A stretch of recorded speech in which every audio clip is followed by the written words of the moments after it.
আসসালামু আলাইকুম, কেমন আছেন ভালোবাসার মানুষ? আজকে মুই আপনাদের লাগে আর একখান নতুন রেসিপি লিয়েছি। হয়েছি গরুর গিলু বা গরুর মগজ বোনা। তো ঝটফট করে একবারে রেসিপিটা দেখলাম। প্রথমে গিলুগুলোরে পরিষ্কার করে নিচ্ছি ভালো করে, তারপরে একটা কড়াইতে পরিমাণ মতো তেল দিয়ে পেঁয়াজ কুচি কিছু দারচিনি এলাচ দিয়ে পেঁয়াজটাকে ভালো করে ভেজে নেব। ভাজা হয়ে গেলে তার ভিতরে কষানোর জন্য পানি দিয়ে তার ভিতরে হলুদের গুঁড়ো, মরিচের গুঁড়ো, ধনিয়ার গুঁড়ো, জিরার গুঁড়ো, স্বাদ মতো লবণ দিয়ে কষিয়ে নেব। কষানো হয়ে গেলে তার ভিতরে গিলুগুলো দিয়ে নেব বা মগজগুলো দিয়ে নেব, দিয়ে কিছুক্ষণ কষিয়ে নেব। কষানো হয়ে গেলে তার ভিতরে পরিমাণ মতো পানি দিয়ে একটা টমেটো ফালা ফালা করে দিয়ে ভালো করে রান্না করে নেব কিছুক্ষণ।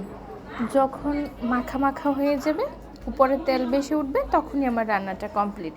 এভাবে আমি খুব সহজভাবে খুব মজাদার করে গরুর মগজটা রান্না করি। তবে কে কে এইভাবে রান্না করে খেয়ান কমেন্ট করে অবশ্যই কিন্তু জানাবেন।